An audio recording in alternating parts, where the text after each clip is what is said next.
Friends, welcome to my YouTube channel mister Babbles. तो जैसे कि मैंने कहा था कि भाई ये दे देंगे रोल नंबर वाइज जो भी डॉक्यूमेंट वेरिफिकेशन होगी, तो उन्होंने अपनी वेबसाइट पर अपलोड कर दिया है। तो आप इस वेबसाइट को ओपन कर सकते हो। सबसे पहले आप भी डाउनलोड कर सकते हो एंड सारी की सारी जो लिस्ट में इंस्ट्रक्शन दी गई हैं आप देख सकते हो। तो इस वेबसाइट का नाम है dgme.up.government.in, ठीक है, dgme.up.government.in, ठीक है। तो इस वेबसाइट पर आप चले जाना एंड वहाँ पर आपको मिल जाएगी वो लिस्ट एंड मैं आपको डाउनलोड करना दिखा देता हूँ। तो आपने इस वेबसाइट को सबसे पहले ओपन कर लेना है अपने फ़ोन पर एंड देन आपने नीचे जाना है एंड देन यहाँ पर आपने व्यू ऑल पर क्लिक कर देना है। यहाँ पर लिखा होगा व्यू ऑल एंड इसको आपने क्लिक कर देना है, ठीक है। एंड व्यू ऑल पर क्लिक करने के बाद आपके सामने ऐसे नोटिफिकेशन शो हो जाएंगे। तो सबसे पहला ही नोटिफिकेशन लिखा होगा document verification for the post of staff nurse of 1974, ठीक है, 1974 जो पोस्ट की थी वैकेंसी, तो उसकी डॉक्यूमेंट वेरिफिकेशन के रिगार्डिंग इन्होंने यहाँ पर लिस्ट अपलोड की होगी एंड आप इसको डाउनलोड कर सकते हो, ठीक है। फिर आपने यहाँ पर डाउनलोड पर टिक करनी है एंड देन आपकी PDF डाउनलोड हो जाएगी। फिर आपने उसको ओपन कर लेना है एंड ये आप देख सकते हो यहाँ पर उन्होंने डॉक्यूमेंट वेरिफिकेशन रिगार्डिंग इंस्ट्रक्शन दी हुई है, सारी की सारी लिस्ट है। यहाँ पर आपको आपका रोल नंबर दिखने को मिल जाएगा एंड ऑल ऑफ दीज जो भी है, ठीक है, जो जितने सिलेक्ट हुए थे, कितनी है लिस्ट, हम आपको ये बाद में बताएंगे, लेकिन जो इम्पोर्टेंट इंस्ट्रक्शन है वो बता देते हैं हम। तो आपने कब जाना है, ठीक है, मैंने जैसे बताया था कि 30 जून से लेकर 19 जून तक ये डॉक्यूमेंट वेरिफिकेशन चलेगी एंड रोल नंबर के वाइज आपको बुलाया जाएगा। अगर आपने मेरी पहली वीडियो देखी है तो उसमें मैंने बताया था आपको कि रोल नंबर के रैंक के वाइज, ठीक है, जिसका रैंक आगे होगा उसको पहले बुलाया जाएगा एंड जिसका रैंक पीछे होगा उसको लास्ट डेट को बुलाया जाएगा, ठीक है। तो रैंक के अकॉर्डिंग आपको बुलाया जाएगा। तो इसमें पढ़ लेते हैं तो क्या लिखा हुआ है। चिकित्सा आपको वही जो पिछली मैंने बताया था वीडियो में, कलाम सेक्टर किंग जॉर्ज चिकित्सा विश्वविद्यालय लखनऊ उत्तर प्रदेश में आयोजित किया गया है, ठीक है। तो यहाँ पर आपको प्लेस का नाम दिख गया होगा, कलाम सेक्टर किंग जॉर्ज चिकित्सा विश्वविद्यालय लखनऊ उत्तर प्रदेश में आयोजित किया गया है। जो भी डॉक्यूमेंट वेरिफिकेशन होनी है वहाँ पर, ठीक है, तो ये प्लेस का नाम है एंड आप चले जाना वहाँ पर। और क्या क्या आपने साथ में लेकर जाना है तो आपको यहाँ पर मैं बता देता हूँ। तो सबसे पहले तो आपने क्या लेकर जाना है, आपने 10 बजे से ये डॉक्यूमेंट वेरिफिकेशन शुरू होगी, ठीक है, और प्रशासन होने पर बंद होने के कम 30 मिनट पूर्व स्थल उपस्थित होना आवश्यक है, ठीक है। जब भी डॉक्यूमेंट वेरिफिकेशन शुरू होगी 10 बजे से शुरू होगी, उससे पहले ही आपने पहुंच जाना है। उन्होंने ये बताया हुआ है, आप खुद भी पढ़ सकते हो एंड यहाँ पर उन्होंने कुछ डॉक्यूमेंट्स मंगाए हुए हैं जो कि हमने साथ लेकर जाना है। एक तो जो हमारा 10th का सर्टिफिकेट हो गया, 12th का सर्टिफिकेट हो गया एंड और भी जो हमारे डिग्री के सारे सर्टिफिकेट है, RN हुआ है एंड यहाँ पर हमने 2 पासपोर्ट साइज फोटोग्राफ लेकर जानी है एंड जो भी अगर कोई SC है या फिर OBC है, ठीक है, तो उसने अपना जो कैटेगरी सर्टिफिकेट होता है, जाति सर्टिफिकेट होता है, वो भी आपने साथ में लेकर जाना है। एंड और क्या लेकर जाना है आपने, एक आपने जो एडमिट कार्ड प्रिंट आउट किया था ना, जो आपने पेपर देते टाइम, ठीक है, तो आपने एडमिट कार्ड भी वहाँ पर लेकर जाना है। इसके विदाउट आपको एंट्री नहीं मिलेगी, ठीक है। तो इन्होंने स्पेशली लिखा हुआ है एंड यहाँ पर इन्होंने लिखा हुआ है 2 इन्होंने प्रमाण पत्र लास्ट में दिए हुए हैं, PDF के लास्ट में, जहाँ PDF के लास्ट में अटैच है, मैं आपको दिखा दूंगा। तो 2 जो प्रमाण पत्र हैं वो भी लेकर जाने हैं, ठीक है, घोषणा पत्र 2 हैं तो वो भी लेकर जाने हैं, मैं आपको लास्ट में वीडियो में दिखा दूंगा। तो आगे क्या करना है, हमने कम से कम एक प्रचारित मूल रूप से, जैसे कि तो एक इन्होंने मांगा हुआ है कि आप कोई भी एक चीज़ ले जा सकते हो, चाहे वो ड्राइविंग लाइसेंस हो, वोटर ID हो या फिर Aadhaar card, PAN card, document verification के लिए इनमें से आप कोई भी एक चीज़ ले जा सकते हो। आप पढ़ लेना, वोटर ID अगर आपके पास है या फिर ड्राइविंग लाइसेंस है, इसके विदाउट आपको वहाँ पर एंट्री नहीं दी जाएगी। इन्होंने स्पेशली लिखा हुआ है ऐसा ना करने पर DV हेतु अनुमानित नहीं की दी जाएगी, ठीक है। आपकी डॉक्यूमेंट वेरिफिकेशन नहीं होगी। अगर आपके पास ड्राइविंग लाइसेंस है तो आपने ड्राइविंग लाइसेंस लेकर जाना है। अगर आपके पास आधार कार्ड है तो आपने एक ही लेकर जाना है, कोई भी आप ले जा सकते हो। अगर आपके पास सारे के सारे हैं तो आप सभी ले जाना, ठीक है। नहीं तो आपके पास अगर इनमें से कोई नहीं है, ड्राइविंग लाइसेंस कईयों के पास नहीं होता, ठीक है, वोटर ID भी नहीं होती, कईयों के पास पैन कार्ड भी नहीं बना होता, तो आपके पास आधार कार्ड जरूर होगा। तो आपने आधार कार्ड लेकर जाना है साथ में। विदाउट आधार कार्ड आपकी डॉक्यूमेंट वेरिफिकेशन वहाँ पर नहीं होगी, तो आपने इस बात का ध्यान रखना है। एंड उम्मीदवारों के रोल नंबर के पास DV शुरू होने से पहले हस्ताक्षर करेंगे भी इन्होंने बताया कि हस्ताक्षर होंगे आप सभी के, एंड सभी ने शांति बनाकर रखनी है। 5th पॉइंट में यही बताया इन्होंने। एंड जो भी कोई उल्लंघना करेगा, ऐसे शांति को भंग करेगा तो उसकी DV नहीं की जाएगी। एंड इन्होंने ये स्पेशली अनाउंसमेंट दी हुई है, समय जो दिनांक, ठीक है, समय इन्होंने 10 बजे बता दिया है सुबह के। एंड तब से 10 बजे से पहले ही आप पहुंच जाना, आधा घंटा पहले, ठीक है। तो वहाँ पर इन्होंने दिनांक, केंद्र कहाँ पर आपको मैंने बता दिया कहाँ पर जाना है, ठीक है, तो वही है। एंड आप इसको चेंज नहीं कर सकते, उन्होंने लिखा हुआ है कि वहीं पर आपने जाना है। अगर आप चाहते हो कि हमने वहाँ पर नहीं करानी तो वहीं पर ही होगी आपकी DV।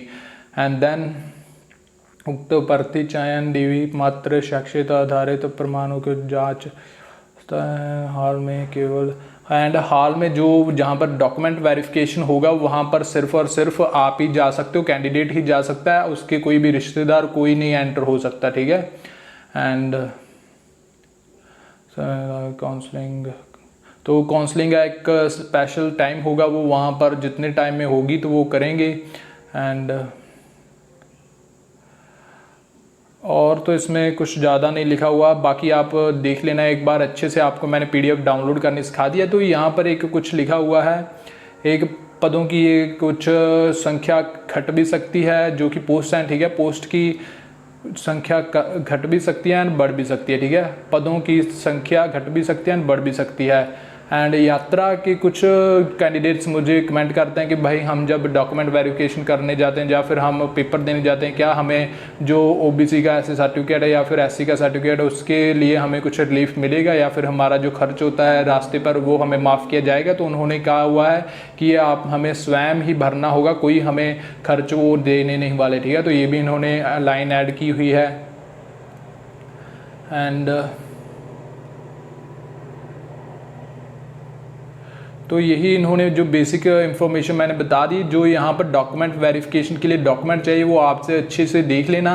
एंड आगे आपको यहाँ पर दिया होगा डेट एंड टाइम, तो आपको यहाँ पर डेट मिल जाएगी जिस कैंडिडेट की 1 से 105 तक, ठीक है, 1 से 105 तक जो कैंडिडेट्स हैं उसने 13 तारीख को जाना है, 13 डेट को जाना है। एंड जो आगे जो 106 से 210 तक जिनका रैंक आ रहा है, ठीक है, जो ये रैंक के अकॉर्डिंग उन्होंने बुलाए हैं, तो जिनका 206 से 210 के बीच में रैंक आ रहा है तो उन्होंने 14 तारीख को जाना है। एंड आप ये देख लेना आपका कितना रैंक बनता है, तो उसके अकॉर्डिंग ही आपने उस डेट को जाना है, ठीक है। उसी डेट को आपका डॉक्यूमेंट वेरिफिकेशन होगा, जो इन्होंने लिखा हुआ है। ये नहीं कि आपका 19 को डॉक्यूमेंट वेरिफिकेशन है और आप 13 को जाकर वहाँ पर बैठ जाओ, तो आपको 13 को नहीं होगी आपकी डॉक्यूमेंट वेरिफिकेशन, आपकी 19 को ही आपकी डॉक्यूमेंट वेरिफिकेशन होगी। अगर आपका यहाँ पर 631 से लेकर 738 तक 98 तक आपका रैंक बनता है, तो आपने आप रैंक अच्छे से देख लेना यहाँ से। एंड अपनी जो डेट ऑफ वेरिफिकेशन है वो भी देख लेना, ठीक है। तो यहाँ पर ऐसे ही इन्होंने SC की एंड OBC की दी हुई है। जो भी SC कैंडिडेट्स हैं, OBC कैंडिडेट्स हैं, EWS की भी दी हुई है, ST की भी दी हुई है। ये इन्होंने अलग अलग लिस्टें बनाई हुई है, ठीक है। तो मैं आप सभी को दिखा देता हूँ वो लिस्ट। तो यहाँ पर आप सभी का जो भी आपका नाम है, रोल नंबर है, ठीक है, आप अनरिजर्व्ड हो, रिजर्व्ड हो, तो सारी की सारी इन्होंने यहाँ पर इंफॉर्मेशन दी हुई है। तो आप सभी देख लेना, जिनको अभी तक नहीं पता भी भाई मेरा कितना रैंक आया है। वैसे तो इन्होंने रैंक की जो लिस्ट थी वो पहले ही अपलोड कर दी थी। तो यहाँ पर आपका नाम लिखा होगा, आपका फादर नेम लिखा होगा, एंड यहाँ पर आपका रोल नंबर आपको दिख जाएगा, एंड आपकी कैटेगरी दिख जाएगी, एंड सब कैटेगरी अगर है तो वो दिख जाएगी। एंड आपका यहाँ पर डेट ऑफ बर्थ लिखा होगा। एंड यही है आपकी सारी की सारी जो ये UR की लिस्ट है, ठीक है। जो अनरिजर्व्ड कैटेगरी है तो उसकी है ये इन्होंने दी हुई। तो UR की जो इन्होंने दी हुई है वो आप देख सकते हो यहाँ से लेकर एक से लेकर कितनी बड़ी लिस्ट है, ठीक है। तो टोटल यहाँ पर 98 तक का है, ठीक है। तो यूआर ने कितने तक जाना है, 798 तक इन्होंने यूआर को बुलाया है, ठीक है। तो आप अपना रैंक देख लेना अनरिजर्व्ड कैटेगरी का। एंड यहाँ पर उन्होंने लिखा हुआ है सब कैटेगरी, एंड सब कैटेगरी भी अगर कोई एक्स सर्विस मैन है वो भी लिखा ही होगा। तो यहाँ पर अन्य पिछड़ा वर्ग श्रेणी 532, ठीक है। तो यहाँ पर अलग से जो जिसकी कैटेगरी बनती है ओबीसी की, ठीक है। तो ओबीसी कैटेगरी यहाँ पर उन्होंने लिखी हुई है, आप अपनी कैटेगरी देख लेना एंड अपना जो रैंक बन रहा है। तो यहाँ पर उन्होंने सीरियल नंबर आपको दिख रहा होगा, ठीक है। तो इस सीरियल नंबर से ही आपने इस सीरियल नंबर को ही देखकर जाना है, जो मैंने बता दिया अभी भाई 1 से लेकर 103 तक जो कैंडिडेट्स हैं, ठीक है। तो उनका जो डॉक्यूमेंट वेरिफिकेशन होगा वो 13 को होगा, ठीक है। तो इसी के अकॉर्डिंगली आपने अपना सीरियल नंबर देख लेना है, तो उसी के अकॉर्डिंग आपने जो डॉक्यूमेंट वेरिफिकेशन के लिए जाना है, ठीक है। तो यहाँ पर आपका सारा का सारा दिया होगा डाटा। ये है ओबीसी का ख़त्म हो गया एंड देन आ गया एससी का, आप भी आपको दिखा होगा। तो एससी ने भी आपको यहाँ पर जैसे कि एससी का है ना, एससी का है यहाँ पर एससी का लिखा हुआ है एंड इसकी जो सीरियल नंबर है वो है 1 2 3 4 5, ठीक है। तो इसने भी जो एससी की जो स्टार्टिंग में है, ठीक है, आप देख रहे होगे यहाँ पे, किधर गया, कहाँ गया, ये यहाँ रहा। तो आप देख रहे हो जो एससी का आप सीरियल नंबर आगे देख लेना, ओबीसी का भी आप अपना सीरियल नंबर आगे देख लेना एंड एससी का भी। तो जिसका सीरियल नंबर के अकॉर्डिंग ही उसने जाना है। अगर आपका सीरियल नंबर में आपका 1 आ रहा है, ठीक है, या फिर 2 आ रहा है, तो आपने इस सीरियल नंबर में देख लेना भी आपका किस डेट को आ रहा है, ठीक है। जो सीरियल नंबर में लिखा हुआ है कि एससी 1 से लेकर 70 तक जो एससी है उनका 13 को होगा, तो उनका 13 को ही होगा, ठीक है। तो आपने अपना सीरियल नंबर के अकॉर्डिंगली जाना है, तो आप इस बात का ध्यान रख लेना। एंड देन आगे क्या इन्होंने दिया हुआ है हम सारी देख लेते हैं लिस्ट। तो एससी की इन्होंने सीरियल नंबर दिया हुआ है एंड यहाँ पर ईडब्ल्यूएस कैटेगरी का सीरियल नंबर दिया हुआ है। एंड जो मैं डॉक्यूमेंट वेरिफिकेशन के जो उन्होंने 2 घोषणा पत्र दिए थे उनकी बात कर रहा था, तो ये रहे वो घोषणा पत्र। तो लास्ट में आपको ये देखने को मिल जाएंगे, कितने हैं, 1 2 एंड 3 घोषणा पत्र इन्होंने साथ में अटैच किए हुए हैं। आपने ये सभी तीनों के तीनों जो घोषणा पत्र है आपने फोटो स्टेट करा लेने हैं, ठीक है। तो ये करैक्टर सर्टिफिकेट का है, तो आपने इसको फोटो स्टेट करा लेना है। एंड आपको ऊपर दिख गया होगा कि 2 separate character certificates have been taken from 2 separate class 1 gazetted officer from head of principal last college and institute university, ठीक है। तो गजेटेड ऑफिसर से आप चाहे हेड ऑफ प्रिंसिपल से ले सकते हो। वहां पर आपने पहले तो इसको आपने 2 आपने इसके निकाल लेने हैं, 2 सेपरेट, इन्होंने 2 सेपरेट लिखा हुआ है ना, तो आपने करैक्टर सर्टिफिकेट के 2 फोटो स्टेट करा लेने हैं। एक तो आपने किसी से भी 2 सेपरेट क्लास 1 ऑफिसर से कराना है, एक आप अपने हेड से करा लेना जो भी आपका कॉलेज का है, ठीक है, या फिर दूसरा आप अपने प्रिंसिपल से करा लेना, ठीक है। तो आपने दो जो लीडर्स हैं जो क्लास 1 ऑफिसर हैं, 2 क्लास 1 ऑफिसर से आपने 2 करैक्टर सर्टिफिकेट्स, ठीक है, 2 ही करैक्टर सर्टिफिकेट आपने लेकर जाने हैं। ये नहीं कि आपने ओनली 1 ले गए, आपने 2 करैक्टर सर्टिफिकेट्स लेकर जाने हैं वहां पर, ठीक है। तो 2 अलग अलग जो गजेटेड ऑफिसर होंगे, क्लास 1 आपको लिखा होगा, ठीक है। तो हेड एंड प्रिंसिपल से भी आप करा सकते हो। तो ऐसे आपने ये 2 अलग अलग से निकाल कर आपने जाने। यहाँ पर आप अपना नाम भर लेना, ठीक है, daughter of Shri of and there is for last dash month, ठीक है, and she has been bearing a good character, ठीक है। आपको यहाँ पर दिख रहा होगा भी जो आपको वो कहाँ से कहाँ तक जानता है वो खुद भर देंगे। एंड यहाँ पर आपका जो भी आपका आता है, ठीक है, she bears a good character in the nationality of, ठीक है। तो यहाँ पर उसका जो स्टैंप लगती है, ठीक है, आप स्टैंप लगवा लेना, जो भी कॉलेज की जो सील होती है वहाँ पर, ठीक है। तो स्टैंप उसकी लगवा लेना एंड उनके साइन ले लेना एंड प्लेस एंड डेट लिख लेना है। ऐसे ही फिर आपने जो मैरिड अनमैरिड हैं उन्होंने भी ये सर्टिफिकेट निकालना है। ये सेकंड सर्टिफिकेट है तो उन्होंने भी ये निकाल लेना है। तो यहाँ पर उन्होंने स्पेशल इंस्ट्रक्शन दी हुई है कि candidate is required to submit their declaration on 100 rupees non judicial stamp paper, ठीक है।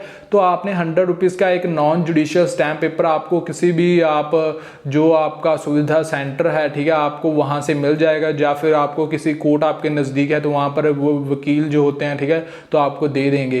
तो ऐसा आपने डिक्लेरेशन फॉर्म 100 रुपीज़ का आता है ये, एंड इसको आपने ले लेना है वहाँ पर, एंड उस पर ही आपने इसको प्रिंट आउट करवाना है, ठीक है। अगर आपको मिल रहा हो प्रिंट आउट पहले से, लेकिन आपकी जो वर्डिंग होनी चाहिए लाइन टू लाइन यही वर्डिंग होनी चाहिए, कोई अलग वर्डिंग नहीं होनी चाहिए, ठीक है।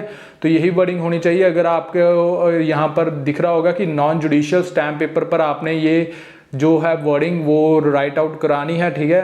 तो इसको प्रिंट कर लेना उस स्टैम्प पेपर पर, एंड यहाँ पर सिग्नेचर, साइन, एंड यहाँ पर जो भी डेजिग्नेशन प्रेजेंट, कहाँ पर प्रेजेंट वो एड्रेस डेट लिख लेना एंड साइन करा लेना। एंड देन आपको सेकंड जो डिक्लेरेशन फॉर्म मिल जाएगा। Candidate is required to submit the declaration as a same ही आपने जो 100 रुपीज़ का नॉन जुडिशियल आपको फॉर्म मिल जाएगा, एंड आपने वहाँ से लेकर अपना जो भी नाम है, ठीक है, डॉटर ऑफ आप किसके बेटी हो बेटा हो, ठीक है, सब कुछ लिख कर, एंड यहाँ पर स्टैम्प नेम सब कुछ आपने लगवा लेना है, ठीक है। तो ये जो 4 सर्टिफिकेट निकलवाने हैं, आप ध्यान रखना, ये जो है ये एक ही निकलवाना है, ये जो है ये भी एक निकलवाना है, एंड ये सेकंड जो है ये भी एक निकलवाना है। पर जो यहाँ पर करेक्टर सर्टिफिकेट दिख रहा है, ठीक है, तो करेक्टर सर्टिफिकेट की हमने 2 कॉपीज निकलवानी है, एंड 2 कॉपीज निकलवाने के बाद हमने जो 2 सेपरेट, ठीक है, 2 अलग अलग जो क्लास 1 गजटेड ऑफिसर होते हैं, तो क्लास 1 जो गजटेड ऑफिसर होते हैं वो हेड एंड प्रिंसिपल होते हैं, तो उनसे ही हमने जो है उसका साइन करवाना है एंड उसका स्टैंप लगवाना है, ठीक है। तो यही था इस पीडीएफ में। बाकी आप अपने डॉक्यूमेंट्स यहाँ पर चेक कर सकते हो, उन्होंने कौन कौन से डॉक्यूमेंट्स आपको वहाँ पर डॉक्यूमेंट वेरिफिकेशन के लिए चाहिए। एक तो आपको आधार कार्ड तो आपने ज़रूर लेकर जाना है, एडमिट कार्ड भी आपने ज़रूर लेकर जाना है, एंड बाकी आप अपने डॉक्यूमेंट्स देख सकते हो। वैसे भी जो होते हैं 10th का होता है, 12th का होता है, एंड अदर जो होते हैं, ठीक है, आपकी डिग्री RN हो गया, ठीक है, एंड 2 पासपोर्ट साइज फोटोज। आप इसको अच्छे से पढ़ लेना, एंड आपको मैंने डाउनलोड करना सिखा दिया कहाँ से आपने ये डाउनलोड करना है, एंड आप सारी की सारी पीडीएफ को देख लेना, एंड अपना जो सीरियल नंबर के अकॉर्डिंग ही आपने वहाँ पर जाना है।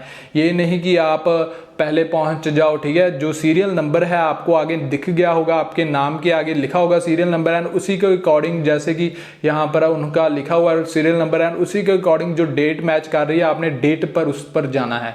So thank you for watching this video. Please subscribe my YouTube channel for latest updates. अगर किसी को कोई भी दिक्कत आती है तो मुझे कमेंट में बताएं, तो मैं आपका कमेंट में भी सब कुछ आपका रिप्लाई दे दूंगा। So thank you for watching this video. Please subscribe my YouTube channel for latest updates.